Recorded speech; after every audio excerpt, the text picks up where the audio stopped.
থেকে ইসলামে কি রাজনীতি করা যায়? অনেক হুজুরা বলে, মুলারা বলে, আরে মিয়া ইসলাম আছে নাকি? আপনাদের কি মনে হয়? হ্যাঁ, আচ্ছা, রাজনীতি আছে নাই সেটা পরের হিসাব, না আছে না এটা পরের হিসাব। আমি আপনার একটা সুন্দর একটা প্রশ্ন সহজ, আপনি যে যুক্তিতে ধরবেন। বঙ্গবন্ধু শেখ মুজিবুর রহমান সাহেব তিনি একজন রাজনীতিবিদ ছিলেন, এটা আপনি স্বীকার করেন কিনা? রাজনীতিবিদ ছিলেন না? জিয়াউর রহমান সাহেব রাজনীতিবিদ ছিলেন, এটা আপনি স্বীকার করেন কিনা? এরশাদ সাহেব তিনি একজন রাজনীতিবিদ ছিলেন, এটা আপনি স্বীকার করেন কিনা? রাজনীতিবিদ না ওনারা? খালেদা জিয়া একজন রাজনীতিবিদ, এটা আপনি স্বীকার করেন কিনা? মাননীয় প্রধানমন্ত্রী তিনি একজন রাজনীতিবিদ, এটা আপনি স্বীকার করেন কিনা? কি কারণে ওনাদেরকে রাজনীতিবিদ বলেন, বলেন তো দেখি? কি কারণে? কি ওনাদের গায়ে কি লেখা আছে উনি রাজনীতিবিদ? রাষ্ট্র চালায় তো। শেখ মুজিবুর রহমান সাহেব রাজনীতিবিদ, রাষ্ট্র চালিয়েছে। জিয়াউর রহমান সাহেব রাজনীতিবিদ, রাষ্ট্র চালিয়েছে। খালেদা জিয়া রাষ্ট্র চালাইছে, রাজনীতিবিদ। এরশাদ সাহেব রাষ্ট্র চালিয়েছে, রাজনীতিবিদ।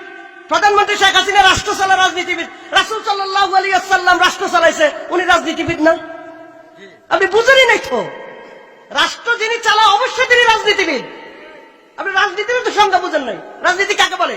পলিটিক্স, পলিটিক্যাল সায়েন্সের আপনি সংজ্ঞা পড়বেন। Politics means power. There is politics, where there is politics there is power. Politics বলা হয় শক্তিকে। এটা হলো এমন একটা জিনিস যেখানেই রাজনীতি থাকবে সেখানেই শক্তি থাকবে। রাজনীতিটা শক্তির মাধ্যমে পরিচালিত হয়। শক্তি যদি না থাকে কার কথারে কে মূল্য দিবে?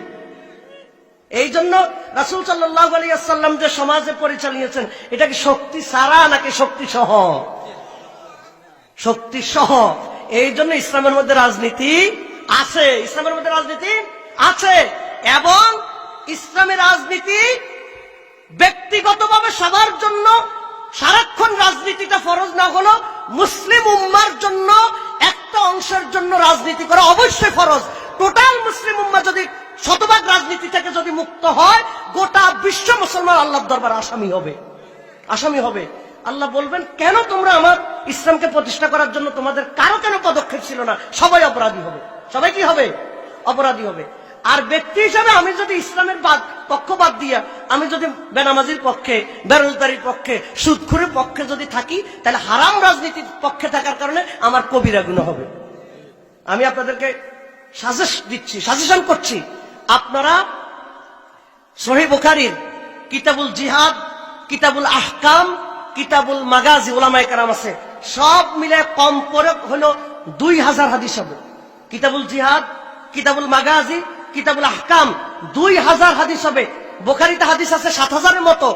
আপনি যদি ইসলামী রাজনীতি অস্বীকার করেন, আপনি 2000 হাদিসকে অস্বীকার করতে হবে।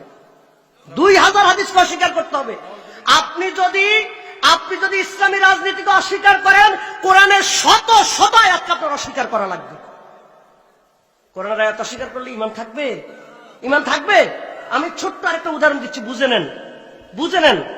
আচ্ছা, ইসলামী রাষ্ট্র অনুযায়ী যাকাত দেয়া, আদায় করা, এটা কার দায়িত্ব? কার দায়িত্ব? সন্দেহ আছে কোন?